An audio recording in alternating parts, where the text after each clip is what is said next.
Hello, Helen here. This card today I'm quite thrilled to show you. It turned out way better than I thought it was going to. I really thoroughly enjoyed doing the colouring in of it. I'm using this new stamp that I've just bought from Wplus9 called A Kind Soul.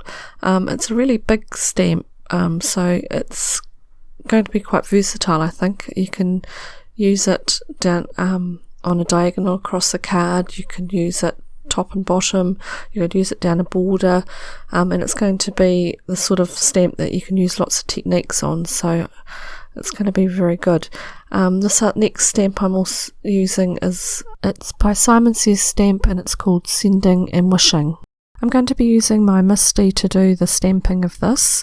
It's a really big stamp, so I didn't have an acrylic block big enough, and I was worried that I was going to miss parts, so I'm going to stamp it towards the top of my card and using Memento Tuxedo black ink because I'm planning to do this colouring with Copics.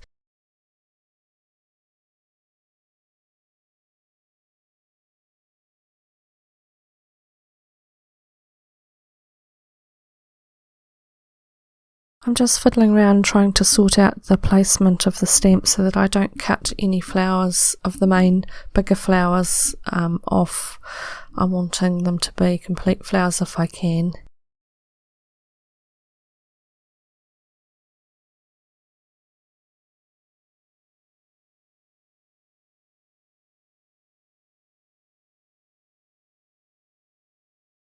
And like I thought, I did miss a little bit of the point of a leaf just here, so I'm going to re-ink it again and just make sure that I get it stamped well.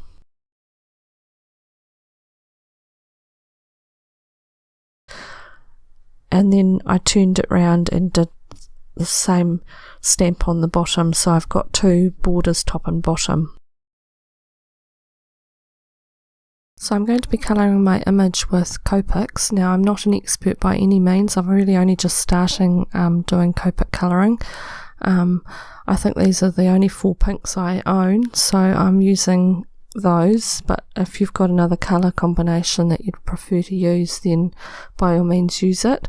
So I'm going to start off colouring each petal. I use the second to lightest colour and just do a flicking motion of where I'm going to have my darkest part of the petal, and then I work my way up to the darkest, only doing less and less of each of the colours just so that I'm getting just a minimum of the dark colour, and then I go back over each colour, working my way back to the lightest colour again, just extending it out a little bit.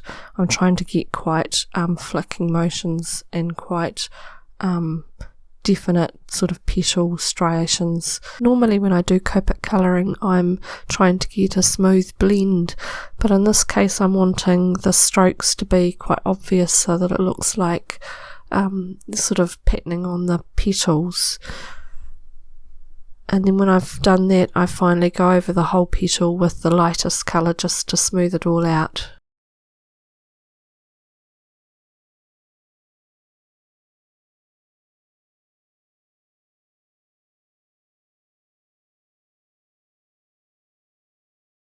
So I'm just going to carry on working my way around all the petals of this anemone, and I'll pop on some music and you can watch me colouring, or skip to the next stage when I colour the petunias.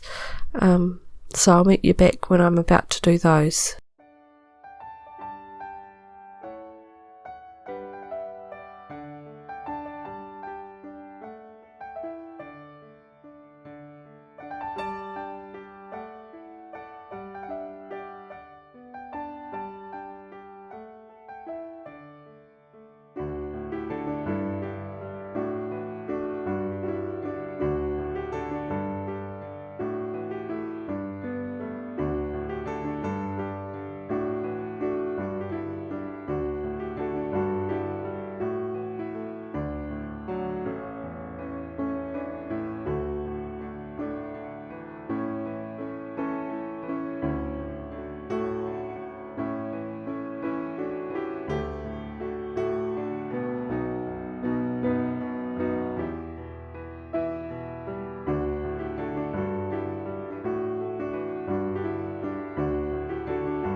For the petunias, I'm going to do 3 shades of blue. Now I will have all the numbers that I'm using listed on my blog that I'll post at the same time, but I'm trying to show you them in the camera, but my camera just doesn't focus very well, so sorry about that. Now with petunias, I do them slightly differently. I go over the whole petal other than the very centre part with the lightest colour, and then I go around where I'm wanting the darker shading with the medium blue and just sparingly with the dark blue, and then I go back to the medium blue and just extend it out a little bit, and then I go right around the outside of the petal with the palest blue, just doing little flicking motions right around just to try and get the shape of the petal.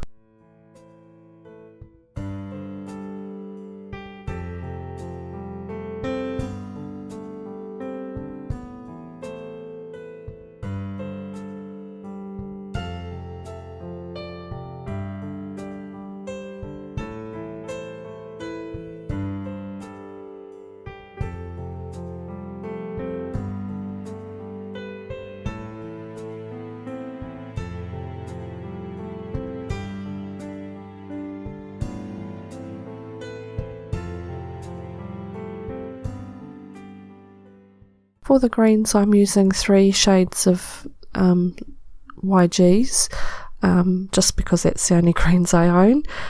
So I'm doing a very similar process to what I did with the petunias.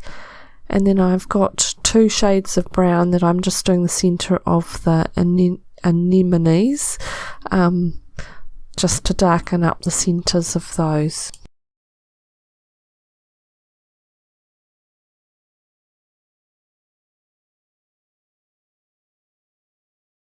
I went ahead off camera and finished colouring all the rest of the flowers, doing exactly the same method I've just explained.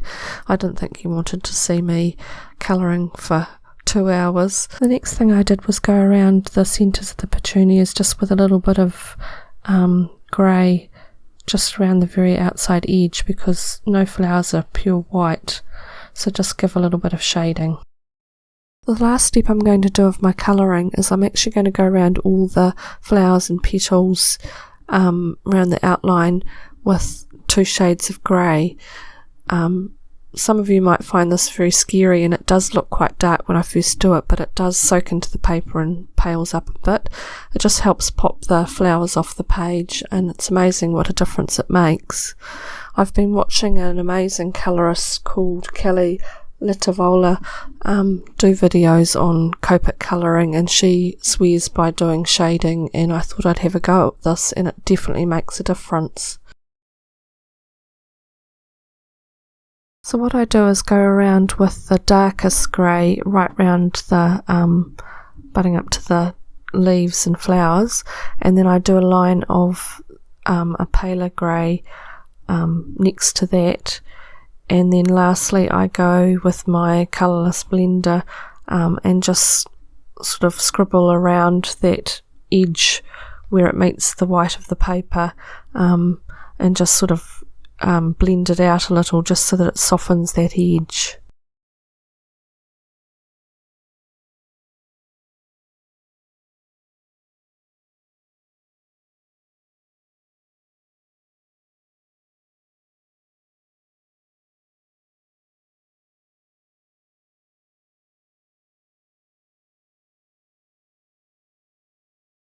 I'm now going to stamp my sentiment onto the card panel.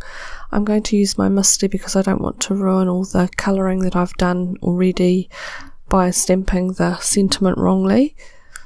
I'm using the big wishing from the stamp set, and I'm stamping that with VersaFine Onyx black ink, and then I embossed it with Ranger clear embossing powder. One question I get asked a lot in the comments under my videos is this grid that I just used. It's actually a grid that's printed onto acetate that I got as a download from My Sweet Petunia, which is the producers of the Misty, but you can also buy a ready-made one from Simon Says Stamp.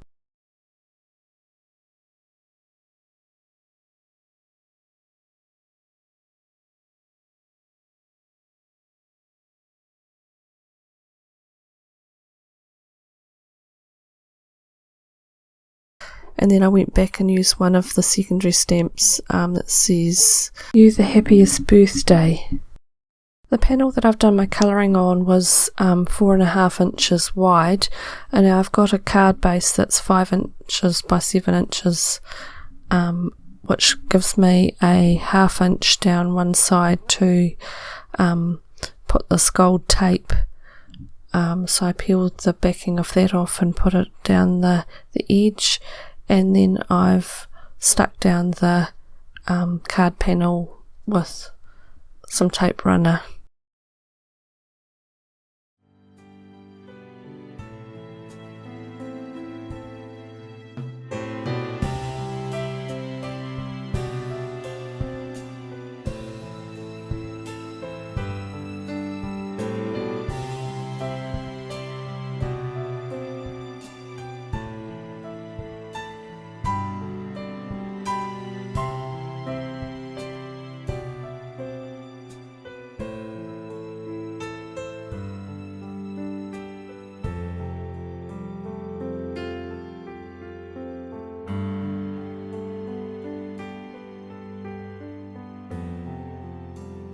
Now the last thing I'm going to do, just because I like a bit of sparkle, I'm using a Sakura Stardust pen, and I'm going to go over all the stamens in the anemones and also the centres of the petunias with that, and it just gives a little bit of sparkle. You can't quite see it on the camera, I don't think.